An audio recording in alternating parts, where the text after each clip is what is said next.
This content may not be suitable for all ages. Listener discretion is advised. And before I could even blink, one of the men jumped out of the van, opened the back door, and approached me quickly in an aggressive manner. Al, I've got some masks, rope, and a bat, and a gun in the trunk. Let's rob the Beckers. Then came the laughter. The same deep, sinister laughter I'd heard before. Only this time, it sounded much closer. From Disturbed Media, join your host, Chad, for true tales of horror, bizarre happenings, and unexplainable events. This is Disturbed.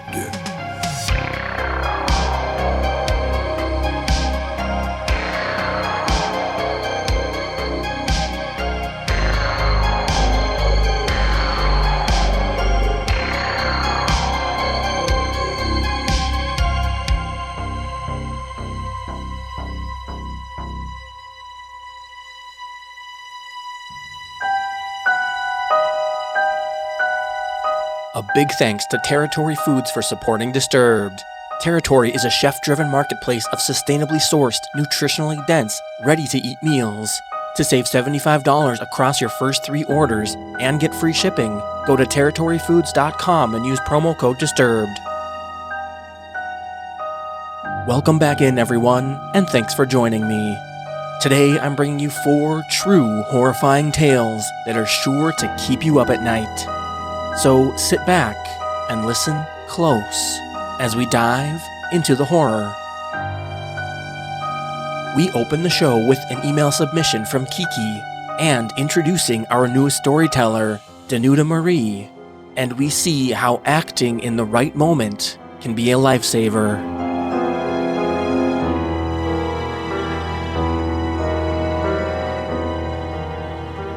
This happened in the early 2000s. 2002, I think, in New York City, when I was in my mid-20s. My friend, we'll call her Caitlin, was apartment hunting and found an ad online that piqued her interest. The ad was placed by a man who said his roommate had moved out and he was looking for someone new to take the second bedroom. When I've told this story to others, some people have thought it was weird that a girl would consider having a male roommate, but in my experience, this was common enough. There were no pictures of the apartment. This was in the early days of advertising apartments online, but the neighborhood and description of the place sounded extremely promising. If you were a single woman looking for an apartment in the city, it was typical and indeed expected that you would bring a friend to accompany you for your safety. So Caitlin asked if I would go with her to check it out. She and I had both noticed that the price the guy was asking for the share seemed like an amazingly good deal for what was one of the nicest areas of Manhattan. Almost a little too good to be true. This was definitely an area neither of us would have thought we could afford. But sometimes otherwise swanky neighborhoods had blocks that were a little run down, or maybe the building or apartment itself had simply seen better days. Or maybe, just maybe, it would be one of those little New York miracles that everyone hoped for. A great place for a great price. At any rate, it seemed like it couldn't hurt to go check it out. Caitlin and the tenant had been corresponding by email and had never actually spoken on the phone. Texting was a thing in those days, but it wasn't the most common form of communication. At least not in my circle of friends. After exchanging a few emails, they set something up and she and I went over at the agreed-upon day and time. I remember it was an especially beautiful early autumn day. The block the building was on was gorgeous, lined with trees that were just starting to turn a lovely yellow-orange and immaculately clean, a rare thing in the city. We looked at each other and laughed and talked about how we must have misread the price somehow. There was no way an apartment in this area, even a share, would go for that price, unless, as we had speculated before, the building or apartment itself was a dump, or this was an incredible stroke of luck. When we got to the building, it was just as beautiful as the rest on the block were. A stately 19th century brownstone with ivy trailing down the facade and wrought iron window boxes overflowing with flowers. Caitlin called from her cell to let the guy know that we were there, but he didn't pick up. People didn't seem as tethered to their phones in those days, though, so this wasn't a big deal. The door to the building was unlocked, slightly unusual for New York, and not the safest thing, but not unheard of either. My own building's front door was often left slightly open by tenants coming and going. He had given her the apartment number in his email, so we decided to just go ahead. It was on the second floor, and we quickly found it and knocked. There was no answer for a bit, and we thought maybe we were being stood up. We decided to knock again and wait for a moment, and this time we heard the sound of the deadbolt turning and the chain latch being released. The door opened, and a tall, thin man, perhaps around 30, stood before us. His dark hair was about shoulder length and very lank and greasy looking. I remember he was also balding on top. He wore the sort of glasses that have now come to be commonly referred to as serial killer glasses. This particular pair resembling the ones that Jeffrey Dahmer wore in his mugshots. And this was still before hipsters had started wearing them, so it didn't seem like an ironic fashion choice. His expression seemed both blank and staring at the same time, if that's possible. He just said, "Come in, ladies," in a voice that, I kid you not, sounded so much like Buffalo Bill from The Silence of the Lambs that I felt a chill run up my spine. I immediately had a bad feeling, but Caitlin stepped inside and I followed. I tried to tell myself I was being silly. Just because he looked weird and slovenly didn't mean he was dangerous. As soon as we got inside, the door opened right into the living room. He closed the door and locked both locks. But again, most people in New York do exactly this the minute they close their doors, just out of habit. As soon as I had a second to take in the surroundings, though, I went from feeling uneasy to feeling my blood run cold. The apartment was dark. Not a light on anywhere that I could see except for one dim lamp there in the living room. It was then that I noticed that the windows were blacked out with tinfoil. The kitchen was on the other side of the living room, to our left as we were standing there. There was just enough light from the lamp to see that it was filthy, and not a normal single guy level of filth. There were dishes stacked everywhere, piles of food and garbage. I could make out roaches crawling around, and I'm sure I would have seen maggots if there had been enough light. The smell was the next thing I remember hitting me. It could have just been the disgusting kitchen, but I swear this didn't just smell like rotting food and garbage. This smelled worse, like a rotting animal carcass, like death. The very next thing he said was, "Come on, let me show you the bedroom," and motioned for us to follow him down a nearly pitch black hallway. As if we both immediately knew what the other was thinking, Caitlin and I turned to each other, and without saying a word, we both shook our heads, eyes wide with fear. I remember mouthing the word no. Before I knew it, either Caitlin or I had slid open the chain and turned the deadbolt. It all happened so fast, I don't even remember. We ran as fast as we could out of that apartment, down the hallway and down the stairs. We were on total fear autopilot. We didn't stop running until we were halfway down the block. The next day, Caitlin got a one-sentence email from the guy which just read, "Very, very rude behavior, ladies." Looking back, the guy could have been mentally ill, or just a weird, dirty, socially awkward dude. And sure, it was rude to just bolt out of his apartment like that. But this guy just seemed so off and completely out of place in that building. The very first thing he wanted to do was lead us down a dark hallway to a back bedroom, and he literally fit every serial killer stereotype to a T. I have never before or since felt such unadulterated, bone-chilling fear as I did in that room. I truly believe our intuition telling us to just run as fast as we could out of there may have saved our lives that day.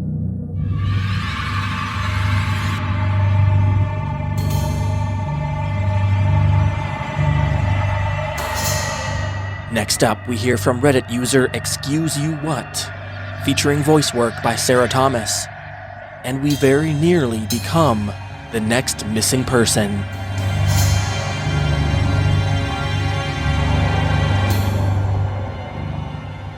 I apologize in advance since I'm not a good writer, but I'll do my best to share my experience.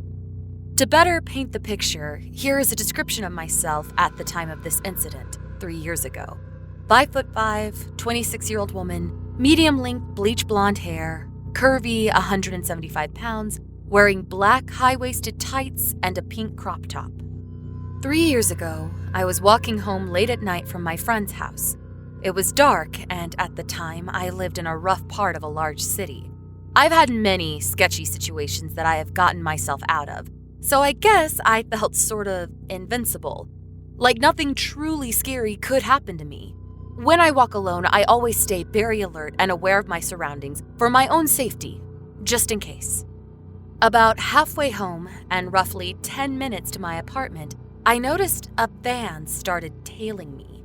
I was used to this since in my city, it's very common for a young woman in a rough area to get propositioned for sex. It's embarrassing how desensitized to this I was. I did my usual and crossed the road so that I would be walking beside the traffic heading in the other direction. I wasn't scared, just annoyed. The van then turned down a side street, then back onto the road I was on, and pulled up to me. At this point, I still wasn't scared.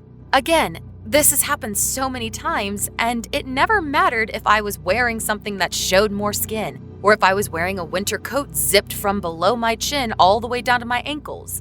That area is notorious for that type of activity. I decided to be firm and told the person sternly, I'm not interested. I noticed there were 2 men in the van. They looked almost identical, and may have been twins or brothers.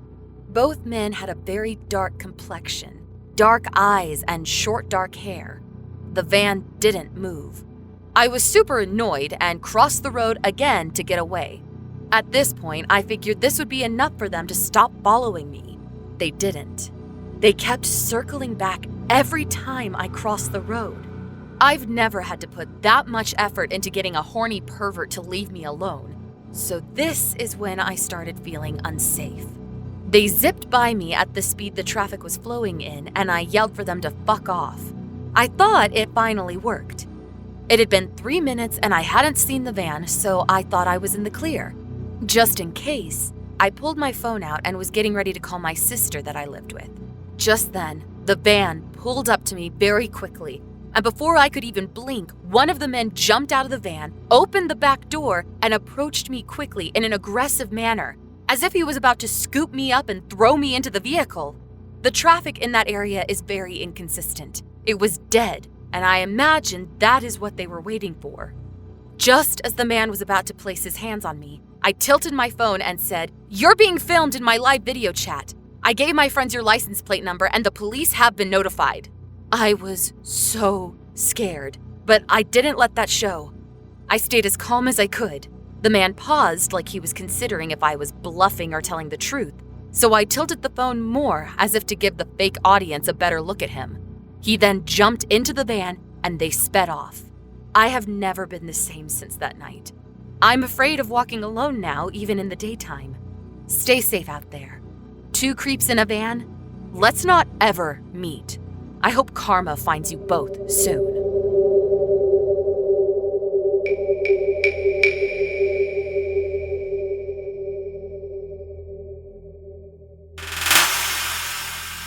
We need to get rid of some evidence.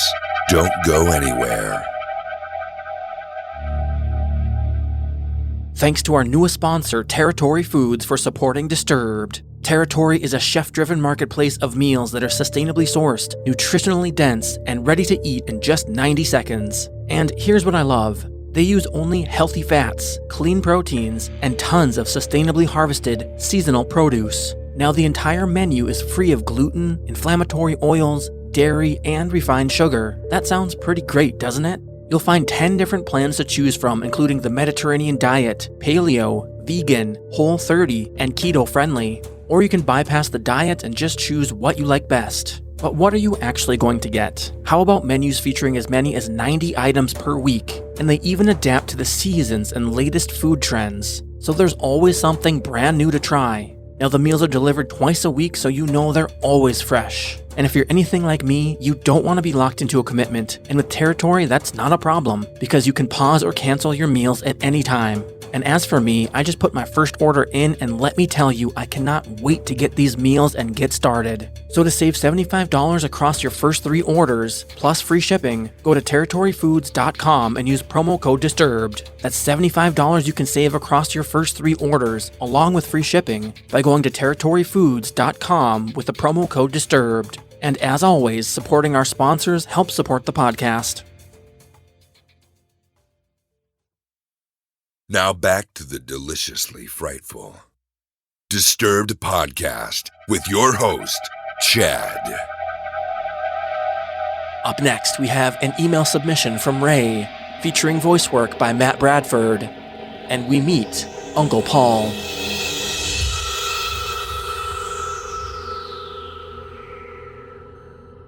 This story goes back about 26 years ago, but the backstory goes back even further. In 1991, my uncle, who we'll call Carl, was imprisoned for murdering his 2 or 3-year-old nephew. Carl was into the party scene at that time and used a lot of cocaine. And when he was arrested, he was still stoned, passed out on the sofa, and was speaking nonsense when they woke him, and was unable to verbally defend himself.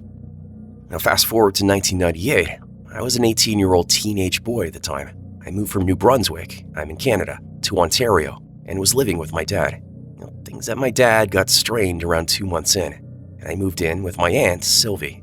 I didn't know that her husband at the time was abusive to her until I was there for about a month, so I left, moving to my Uncle Paul's place. And my Uncle Paul then was about 31 years old, was common law married to a lady, Eva, who was about 25 years older than he was, and we all got along well. I started working with Paul doing odd jobs like painting decks in people's backyards and such. This is where it gets weird. So, I'm almost 19, and I start experiencing odd behaviors from Paul. I'll list a few below and cap it all off.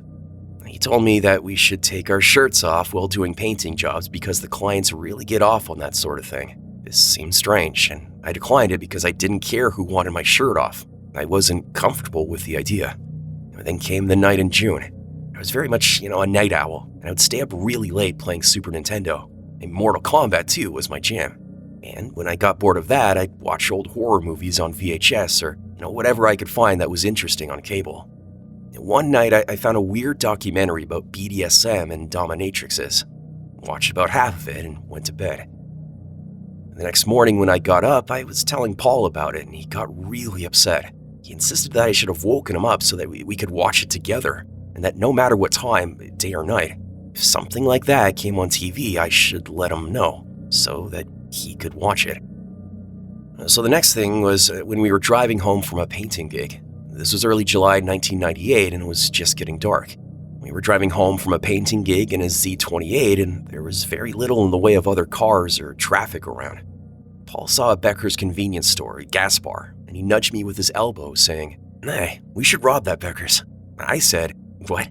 And he repeated himself, adding, "Now I've got some masks, rope, and a bat and a gun in the trunk. Let's rob the Becker's." I said sarcastically, but not at all sarcastically, "Fuck off, man," and chuckled. He then gave me a fake chuckle and said, "Just kidding." The next day, Paul took Eva's daughter's BMW to work, so I grabbed the keys to the Z28 and opened the trunk. Everything was there except for the gun. I was sick to my stomach. I told my dad about it, and he said that he knew about the gun and that it was in a compartment under the floor of the truck. And then, I woke up several times with an uneasy feeling, and when I roused from my sleep, I'd see Paul just standing there, several feet away, staring at me from the darkness. I'd ask him what he was doing, and he'd just sort of shrug and go back upstairs. So the last straw for me was Paul calling for me to come upstairs, saying that he and Eva didn't want to watch a movie without me. I didn't see a problem with that, so I headed up to the main floor living room and no one was there. So I called out to Paul asking where they were. He replied that he and Eva were upstairs. So I went up and stopped in their doorway.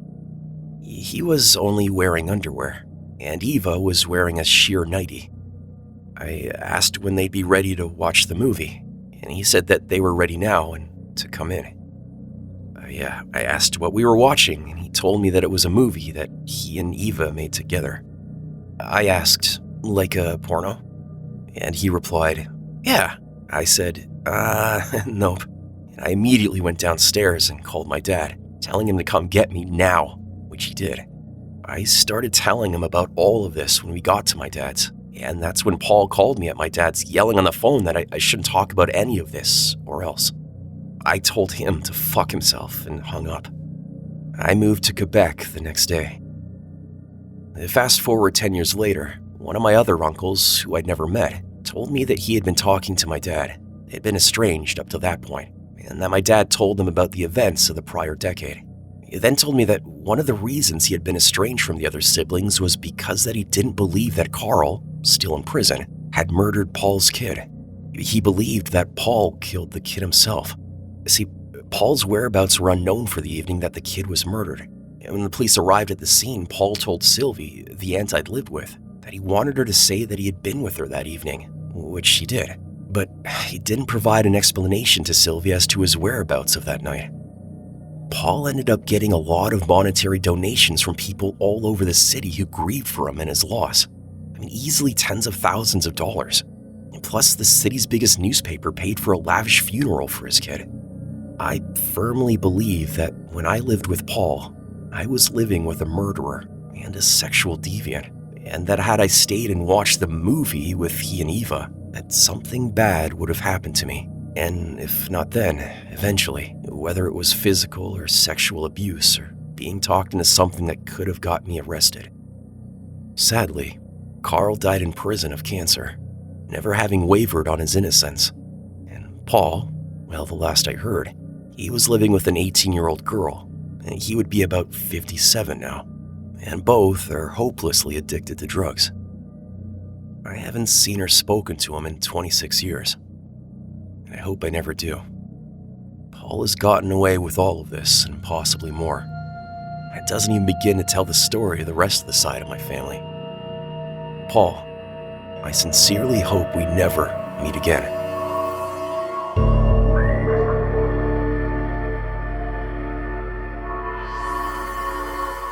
And finally, our title story coming to us from Reddit user ForLabaster, featuring voice work by Nina Innsted, host of the Already Gone podcast.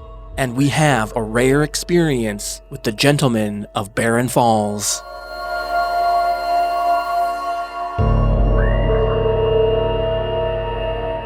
I was camping in far north Queensland, Australia, in a place called Barron Falls, which is northwest of Cairns. I, a 21-year-old girl, was camping with two male friends who were backpacking from Estonia, Theo and Charlie. Where we set up camp was not an official campsite. Rather, we walked along the tourist path, climbed over a railing, followed a train track for a few kilometers, and eventually veered off into the dense forest, downhill to the river. It certainly wasn't easy to get to this area, and there wasn't any mobile phone service, but Theo knew about the location from friends who had shown him previously. The site was beautiful. We were surrounded by a tropical forest and were only a short walk upstream from the waterfall. After setting up camp, we walked to the waterfall where both Charlie and Theo plunged from the cliff into the water below. I decided not to follow. I am afraid of heights and the possibility of hurting myself. So I sat and watched them for a while before deciding to return to camp and read my book. I was totally relaxed, enjoying the serenity, taking in the beauty around me. What had been an exciting, adventurous day was then interrupted by a deep, sinister laugh coming from the forest surrounding our campsite. Instantly alerted, I felt chills run through my body as I scanned the forest trying to detect where the laughter had come from. There was nothing. I tried to forget about it, convincing myself that my mind was playing tricks on me. Theo and Charlie returned and told me they'd forgotten fire lighters for the campfire. They said they'd need to travel to the nearest store to buy some, and that I should wait at camp. I told them that I didn't feel comfortable staying at camp by myself, but I didn't mention the laughter I'd heard before. I didn't want them to think I was stupid, and for context, at the time I had quite a large crush on Charlie. Stupidly, I wanted him to think I was cool. They told me I'd be fine, that they'd be back before dark. Reluctantly, I agreed, and they set off.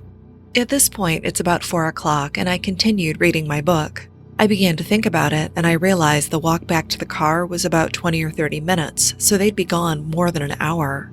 At this time of year, the sun would set around 5:30, and I would therefore likely be alone in this remote area in the dark. I distracted myself with my book, but as dusk descended, I struggled to read the pages and fear began to set in. About an hour later, I heard footsteps in the forest. My first thought was that Theo and Charlie had returned, and I was instantly relieved that I was no longer alone. I listened for their voices, but heard nothing. My heart dropped. It dawned on me that it might not be them, and I started to panic. Then came the laughter. the same deep, sinister laughter I'd heard before, only this time it sounded much closer. I sprung to my feet and surveyed the forest. That's when I saw him. He was standing on the other side of a stream which connected to the river. What I saw was absolutely bizarre. A man wearing an immaculate tuxedo, top hat and all. I remember being puzzled as to how he was able to get to this area in such clean, formal clothes, and I thought he might be an apparition, or maybe I was hallucinating. I studied the man's face. It's hard to describe, but he appeared to have suffered from severe burns with deep scarring covering his face. His hair was shoulder length, wiry and unkempt. He laughed, that same laugh I'd heard from the forest. It came from him. We stared at each other for what felt like minutes. I'd planned to sprint into the forest if he charged at me, and observed that the small creek between us would at least slow him down. Then he spoke. "What are you doing here, all alone?" he said with an unsettling smile on his face. Luckily, I was able to remain calm, and I told him I was camping with my male friends, and they went to get supplies, but they'll be back soon. The man laughed. He asked me how long we would be there for. I lied and said we were leaving the next day. It felt like this man wanted to provoke a reaction. He wanted me to panic and run. He wanted to chase me. But I remained calm and acted as if we were having a normal conversation. I think my calm confused him. Miraculously, I heard Theo and Charlie's voices approaching. At the sound of their voices, the man seemed alarmed and said that he saw someone else camping upstream and that he was going to check on them. He left, and minutes later, Theo and Charlie returned. I immediately told them what happened, and they laughed and thought I was making it up, that this was some lame attempt to scare them.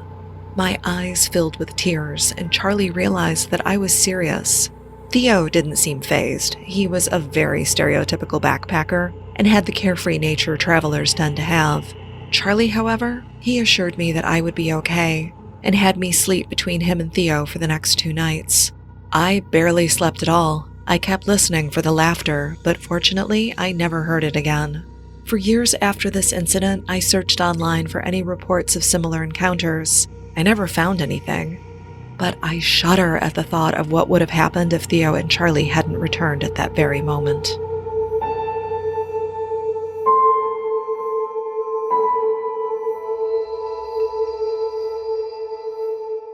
Follow our social channels on Facebook and Instagram at Disturbed Podcast and on Twitter at Disturbed_pod. If you'd like to get your story on the show, we have several different submission options available, and you can find them all at disturbedpodcast.com. Disturbed is an independent production funded through advertising and your support. And if you'd like to support the show, you can get early access to our premium feed featuring ad-free listening and bonus episodes. Visit patreon.com/disturbedpodcast to learn more. And a shout out to all of our newest supporters: Amy Morley, Jody Wood, Samantha, Skylar Handy, Yeji Lee, Nicole Sanders, Silver, and Brianna Wilson. Thanks everyone so much for supporting the show. Music by Carl Casey at White Bat Audio and co.ag. Thanks for listening. We'll be back next Thursday with a brand new episode. And stay safe out there, y'all.